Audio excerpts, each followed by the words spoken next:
Podcasts are one of the best ways to build trust with potential customers and to create a base of content that can be used for marketing and sales. Much of the podcast industry, however, is focused on B2C or entertainment or all of those other areas. So Build That Podcast is bringing you the B2B Pod Con. It's a conference specifically designed for you in the B2B space. Join hundreds of B2B podcast professionals this November in Nashville, Tennessee, and learn from industry leaders, experienced podcasters, and content strategists. Walk away motivated with actionable steps that you can implement immediately. So tickets go on sale July 24th at the best price you will find. So go to b2bpodcon.com to learn more. Make sure to sign up for the email list. We're going to send out updates on speakers as well as ticket information as it becomes available, all of it through the email. Don't miss the premier event for B2B podcast professionals. Go to b2bpodcon.com to learn more. Is when I tell people like, hey, a podcaster, there's podcasters and then there's growth marketers with the podcast. A growth marketer with the podcast has the podcast. He's got the newsletter. He's got the social media. He's got YouTube. And so the reach is just much, much bigger versus working with a growth marketer with the podcast or just a podcaster. It is, because at that point you are functioning as a media company with all of those different ways of putting that information out there and getting it in front of a much broader audience. It's a huge difference. Yes, absolutely. Welcome to It's Marketing's Fault, the podcast where we discuss how to do marketing the right way. I'm your host, Eric Rutherford, and I'm thrilled today because I have with me Eric Melchor. He is founder of B2B Pod Pros, which handpicks B2B podcasters to increase the credibility of your scale-up so you can have more time closing high-quality leads. And he's also the host of the B2B Marketers Can Laugh podcast. So thankful you were able to join me today. I got to know you a few months ago and just really connected. And I thought, man, this would be so good for the audience to hear. So let me just kind of start out with, what is something about podcast sponsorship that most companies don't understand? Yeah, I would say there's probably a few different things that they don't understand. I think the first thing is that they don't really understand all the mistakes that you can make. And there's a lot of mistakes. I think most brands think, oh, let's just record a pre-recorded ad, and then we can use a platform and get that distributed on lots of different podcasts, and let's just see how it works. That's really the game plan for a lot of brands out there. And there's a few things that are wrong with that. First is, when a person is tuned in and listening to a podcast, they recognize immediately if it's a pre-recorded ad because it's not the host's voice. It doesn't sound genuine. It doesn't sound authentic. So it kind of cues them to like, oh, let's just go ahead and skip over this and get back to the main podcast. So that's flag number one, using a pre-recorded ad. Another big thing too is that they're not really sure like who to work with or where to buy ads. And most of them go to the big ad networks like Spotify or Podbean. Unfortunately, this just came out 2 weeks ago. Spotify's been kicked out of the IAB. They're no longer a member of the Interactive Advertising Bureau because of fraudulent activity, of basically deploying chatbots that go and click on the download button and it records as a download, but the person didn't even listen to the podcast. So they got kicked out recently. And so you're paying for a lot of ad spots or a lot of downloads that you think you're getting, and you're not even getting those. And then the other part is, if you're in the B2B space, chances are most B2B podcasts are not on the large networks. They only want podcasts that have 10,000 or more downloads. And B2B podcasters are not getting 10,000 downloads a month. I'm not even close to that. I know what your numbers are. You're not close to that. But 99% of B2B podcasters are not getting those numbers. So they're not even listed on those ad networks.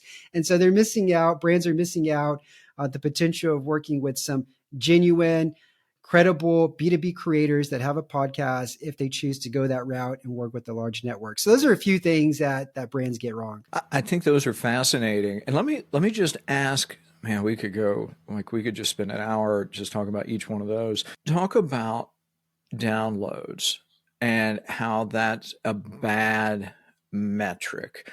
Like I know, like depending on who you talk to in the marketing world, you get pros and cons of like click-through rates and all that good stuff. So we'll not have that fight today. Not that we would disagree, but like that just sparks all kinds of controversy. But I Yeah. think this does too, this download idea. What makes it such a bad metric for measuring effectiveness? Well, I'm not so sure it is a bad metric. I think bad metrics are things like listens. And the reason why I think listens is a bad metric is because not every podcast platform reports listens. Now, most podcast platforms report downloads. And that is like the one consistent metric that you're going to see across many, many different podcast platforms is downloads. So that's the metric I typically share with advertisers. But other metrics I think are worse. Impressions. Like I think Spotify reports impressions. Who cares about impressions? You're paying for an audio only format. Who gives a crap whether or not the person saw the title of a podcast episode? What's more important and what you're paying for is that ad got heard. And so downloads is probably the better metric there, obviously. There's other metrics like plays. And I've heard that plays are a combination of listens plus downloads. And again, there's only one or two platforms that are reporting plays. So there's different metrics all over the place, but downloads is probably the one consistent metric that you're going to see across the board. And that's the one I typically share with our sponsors. All right, folks, a quick breather here. In my time building my business, I've come to a profound realization. Certain tools can be a game changer. That's why I'm excited to talk about Lead Feeder. It's a tool that helps you cut through the data and turn those website visitors into solid leads. Lead Feeder shows you which companies are checking out your site, tracking their behavior, and integrates all this with your CRM. Result? Your secret weapon for targeted lead engagement and making it easier for your team to convert website traffic into sales.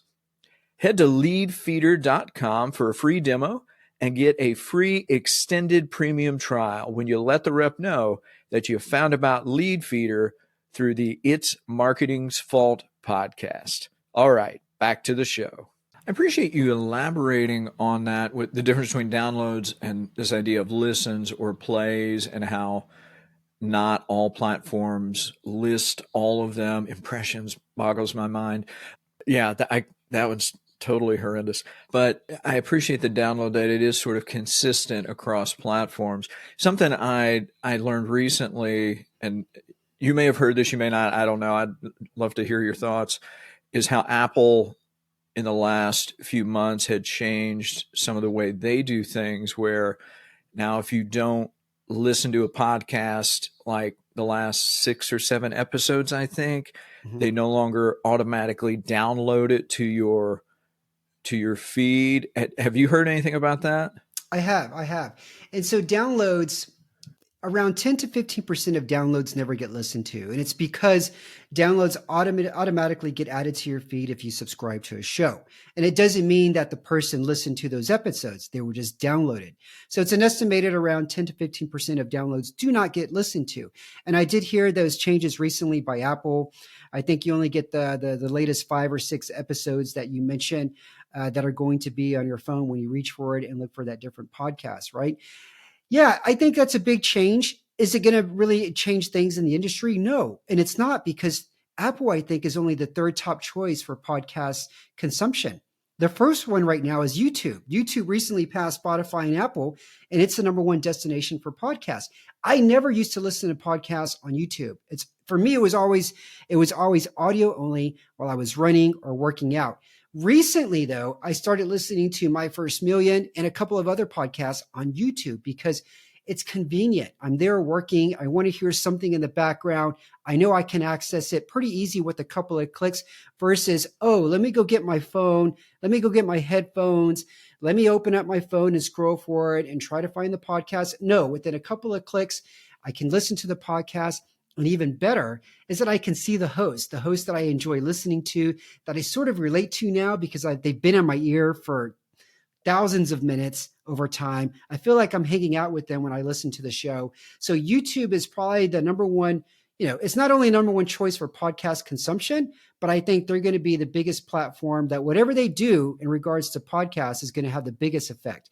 After that, you got Spotify, and then after that, you got Apple. So yeah, the change in Apple that they did, it's big for podcasts, but it's not that big for the overall industry. I appreciate that perspective, and especially the breakdown with YouTube and Spotify and Apple. So with YouTube, and for everybody listening, if you haven't really gotten into YouTube in terms of podcasting, lots of options. In fact, like I use Buzzsprout as my hosting platform for my podcast. And now they have a function that delivers it straight to YouTube. And that's like the audio version. I upload some video to YouTube as well. YouTube's doing crazy good things with podcasts. Do you see with the B2B podcast specifically, you think YouTube gives those podcasts sort of a better opening or window for viewership / listenership than other platforms? I think so. I think so. More and more people, they want to see the expressions on the guest and host's face. More people want to know what these people look like that they're listening to. So I think, especially for people who haven't really started consuming podcasts yet, I think YouTube is a better option for them to get started and actually discover new podcasts, because it's just it's the second most powerful search engine and most used search engine in the world. And so it's much easier to find something on a topic that you actually want to listen to on YouTube versus going to Apple or Spotify or somewhere else. So I think it is better for anybody in the B2B space that are trying to discover something new around their specific field of expertise or something that they want to learn. If YouTube cracks the discoverability conundrum, which I think they have the greatest potential to do just because they're Google, I think, man, that would be a huge win for podcasts just because, and you just can't find them. Yeah. Apple Podcasts is what Google search was 15 years ago. And so it's really dependent on the keywords in the title of your show and like the keywords in the description. And for example, my podcast, B2B Marketers Can Laugh, which formerly was Innovators Can Laugh, even though I interviewed people in the B2B space, it never got found because no one's searching for innovators, right? If somebody typed in B2B marketers or B2B sales, my podcast would never show, even though I've recorded over 130 episodes. I've been around for 3 years, right? And so I think YouTube, when it comes to a search, from a search standpoint, I think for listeners, it's fantastic. You're going to find the content that you really want to listen to if you go to YouTube versus Apple or Spotify. So if you are using, if you're using a podcast for your business to generate content, if you're not on YouTube, hear this as the championing to do so, that clarion call that says, man, just take on YouTube and start adding that functionality, because I agree, Eric, we are at the point where it's an and not just something extra. Absolutely. And that's why I tell a lot of my, potential sponsors is that, hey, if you do decide to do a podcast advertising campaign or sponsorship campaign, you really want to think about the podcast that you're choosing and decide whether or not you want to advertise on podcasts that don't have a YouTube channel versus those that also have a YouTube channel, because you're missing out. I mean, if you've got a podcast that, okay, maybe they do 1,000 downloads a month, and the other option is a podcast that maybe only does 600 or 700, but they also have a YouTube channel and they get thousands of views there every month. Well, what's the better choice here? And I think the better choice is going the one that's utilizing both platforms, because you can get your message heard on different types of users that are consuming audio or video and audio. So that's another thing that I think advertisers need to be cognizant of is, okay, are the podcasts I'm advertising on, do they have an option to do a video commercial? That's really important, I think, if you're trying to get the best return on ad spend. What do you think, Eric? I think so too. I think it's just, I think you have to look at all of the channels. I think, especially from a sponsorship perspective, whether it's the audio podcast, whether it's the video, even like newsletters and other things, when you're looking at it, it's total reach in Yep. terms of the eyeballs and the ears and everything. It's total reach. You can't just narrow it down and say, okay, I want this. It's all about what you get on Spotify or Apple. Like it doesn't work. No, it doesn't. It doesn't. I'm glad you said that though, because when I tell people like, hey, a podcaster, there's podcasters and then there's growth marketers with the podcast. A growth marketer with the podcast has the podcast. He's got the newsletter. He's got the social media. He's got YouTube. And so the reach is just much, much bigger versus working with a growth marketer with the podcast or just the podcaster. It is, because at that point you are functioning as a media company with all of those different ways of putting that information out there and getting it in front of a much broader audience. It's a huge difference. Yes, absolutely. Yeah. So let me jump in and ask about B2B Pod Pros specifically. So what is B2B Pod Pros? Well, we make it easy for SaaS scale ups. And these are SaaS brands that are typically doing at least $5 million in annual recurring revenue to basically reach new audiences, build trust at scale, and hitch their brand to the audience wagon of B2B creators who podcast. B2B creators who've developed a loyal following, who've been in this game for a few years, who are reputable, have at least 30 episodes published, more than likely have a podcast rating that's 10% or higher, and are just reputable in the B2B space. And so we make it super easy. I thoughtfully handpick which podcasts I feel are going to resonate with your target audience. Of course, you get to decide which podcasts you want to choose in the campaign. And we always recommend you advertise with 5 to 10 different podcasts over a minimum number of weeks. And then we track the results, right? Each podcaster gets their unique UTM tracking code. And so you can see which ones are generating traffic to your website. Recently, we started using Bitly's. And so now I can see in real time daily, which podcasters are actually generating clicks. Because like you said, it's not just the podcast episode where we put the link. Some of the podcasters have newsletters and they're able to put these links in other places too. And so we tell our advertisers like, this could be a really good growth channel for you. We love measuring. We love looking at results, find out which podcasts resonate. Usually out of, a campaign of 8 podcasts, usually 3 or 4 are going to work really, really well.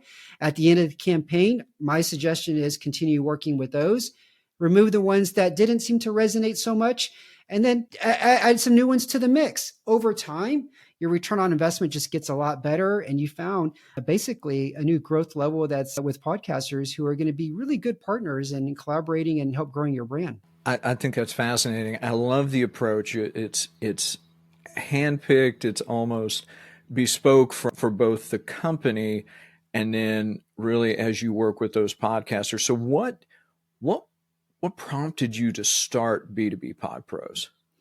Well, I've been in this game for about 3 years in terms of podcasting. And my audience, I interview primarily startup founders based in Europe.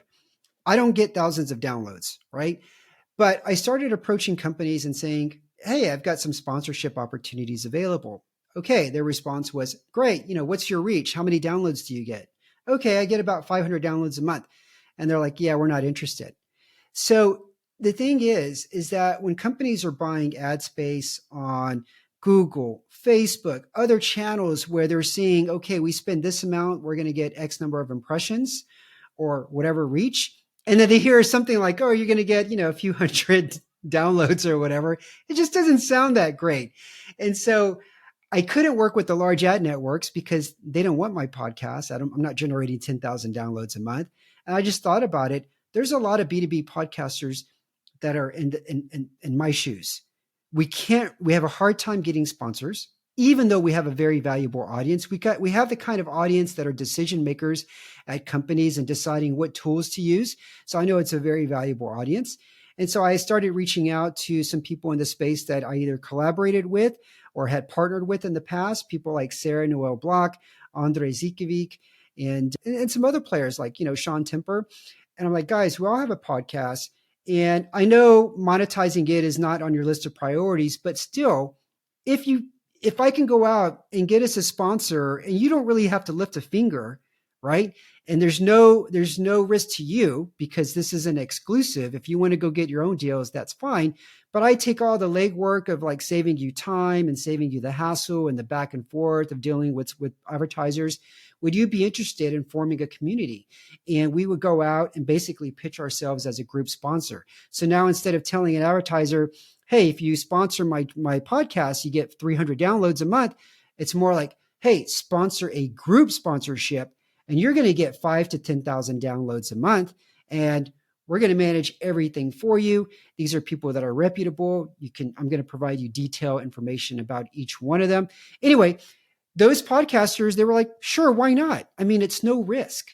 It's a win-win for everybody. And so far it's worked out. I started it about 8 months ago, and we've got some really good brands that have come on board, respectable SaaS brands. But more important, they're actually tools and brands and services that we ourselves are using for our own business.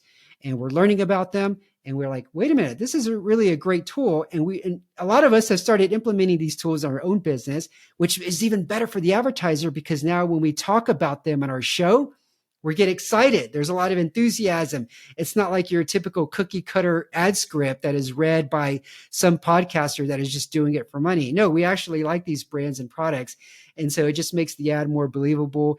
And, our audience is resonating with them because we're using them for our own business. And so therefore they're checking them out and they're signing up for their free trials and everything.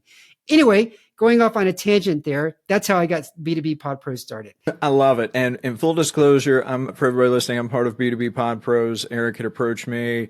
It's been wonderful, and big shout out to Lead Feeder right now, which is sponsoring this particular episode. Got to make sure they're doing great stuff. In fact, I was looking at my report yesterday of the people who had accessed my website and different brands. And I thought, man, this is great information. So super thankful for them as well. But yeah, it's hard. It sounds like really you are leveraging that network effect in bringing this cohort together and making it's a win for both sides, right? It's a win for the business and it's a win for the podcasters. Yeah, absolutely. The past 3 years, I moved to Europe to Romania. I'm from Texas. I moved to Romania about 4 years ago. I didn't know anybody, Eric. I didn't really have a network on LinkedIn. I didn't know anybody in Europe, to be quite honest. And so I switched industries. I went from the solar and retail energy space to the startup and tech community. And in order for me to start meeting people and building a network here, that's one of the reasons I launched a podcast. And I started to get to know other startup founders. And then working at different startups, my role was essentially in partnerships. And so I started partnering with a lot of other B2B creators out there and started building this network and getting to know them. And I think a lot of people, they got to know who I was, and a lot of them enjoyed working with me. We got to see each other's content if they were on LinkedIn. And so it became easy to basically get the first, 7 or 8 podcasters on board. And that's how we started. There was only about 7 of us when I started approaching, brands for like this group sponsorship concept, but it's entirely community based. I don't have a product if all of a sudden the B2B if the podcasters say, they wake up tomorrow morning and they're like, you know what, we don't like Eric anymore, let's not work with him. No, it's all community based. It's all about, we all want to treat each other the way I want to be treated. And I think I've only been able to form B2B Pod Pros is because I think I treat everybody fairly, everybody nice, and I try to make it just a fun community where we're all here to learn and support one another. I would agree. It just from my perspective, it's valuable.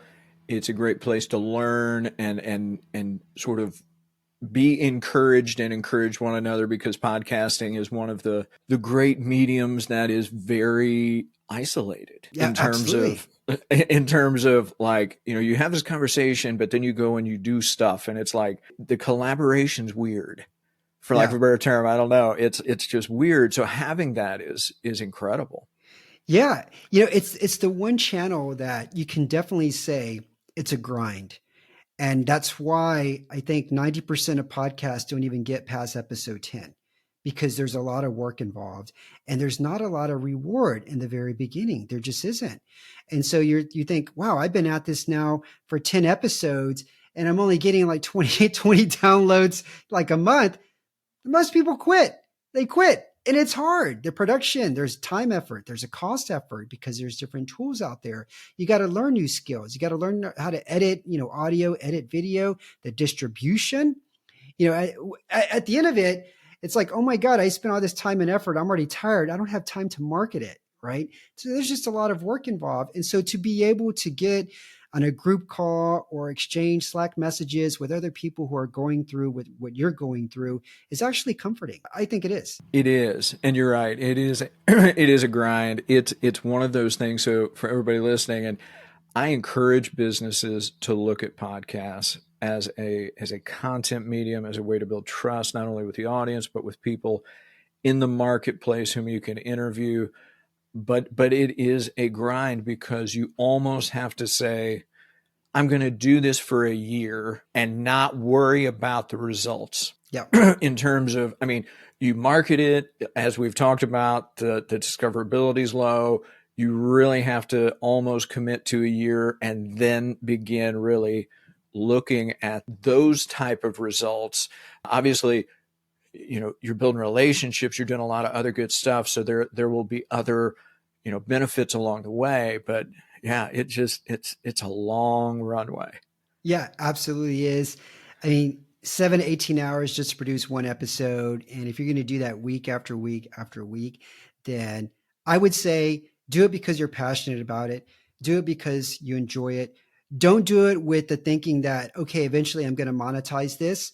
I think that's the wrong way of looking at it. I work out 3 or 4 times a week, Eric. I go to the gym. I don't get paid for it, but I do it because I enjoy it. Right. And that's the same approach that I think you should take to podcasting. Yeah, I agree. And if it's something you don't like, it is not worth the work. It's just not. So for everybody listening, that's just the reality check on podcasting. And it's okay not to have one because there is work involved, and some of it, depending on your business, you can outsource. Depending on your business, maybe you can't. But honestly, if you don't like doing this right here and having the conversations, just find something else. It's totally cool. Like, you have full permission because there is just a lot involved. Yeah, absolutely. So something kind of on those lines, we talked about downloads. We talked about that really, in many ways, they are the best metric for seeing, because visibility is a little funky in terms of podcasting, but also audience in terms of who the audience is and the people you mentioned, the people who make buying decisions. Like, is that something that B2B businesses, do they understand that? It's like, it's not simply the big reach, but like the narrow reach too. Is that like an education process for you? Yeah. So I think marketers, we think all the time of like, what's the reach? When I think the better analogy is, if you had the opportunity to get your ideal customer, your ideal audience in an auditorium with you for 30 minutes, and you were the only speaker, and there was only 20 of them in the audience, would you find that very valuable? Right? I think you would. And so I think that's how they should look at podcasting. It's like, okay, yeah, maybe there's not hundreds and hundreds of download numbers, but it's the right target market. It's the right audience that you're looking for, because these are the people that essentially either can use your tools or know somebody within their organization, or even just somebody else that can say, oh, wow, that sounds like a good tool that so-and-so can use, or that company can use. And that's ultimately what matters. Not the reach, not the number of downloads. It's, hey, is it the right target market? I think somebody said one time, if you were to build a restaurant, what's the number one thing that you can have, right? And people were like, oh, location, or a good name, or a good chef. And the true answer was no. Hungry people that are just hungry to eat.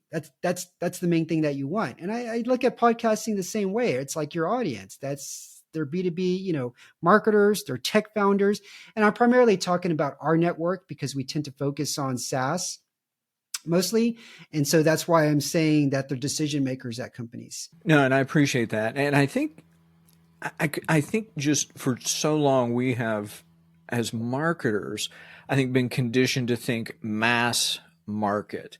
If you think of, broadcast television, if you think of, print media of, the 20th century, where it's all a New York Times bestseller list. Like you pick your area, and now I think we've really moved into that long tail spectrum, whereas we're in 2024 now, like even 20 years ago, definitely 25, 30 years ago, you didn't have that. And so I think businesses are still warming up to it. What's your perspective? I'd love to hear it. Yeah, absolutely. I was talking to a friend who owns a platform where B2B companies can go and find like B2B creators on LinkedIn who are willing to, do a post for a compensation. And I said, what are some of these creators making? And he said, well, one of the top paid creators is in the cybersecurity space. And he's one of the very few people who actually writes content about cybersecurity on LinkedIn. And so even though he's only got a couple of thousand followers, he's very respected. He's very credible, and he gets lots of engagement on his posts. And he charges like $3,000 a post because he's like the only one that's doing it or writing about that topic. And I was amazed. I was like, you're kidding. $3,000 a post. But it just goes to show that if you're in a niche or you're in an industry and there's not very many people that are talking about it, then the chances are that everybody who's in that industry, who's consuming podcasts as an audio, content or whatever channel, they're probably listening to that person or aware of that person.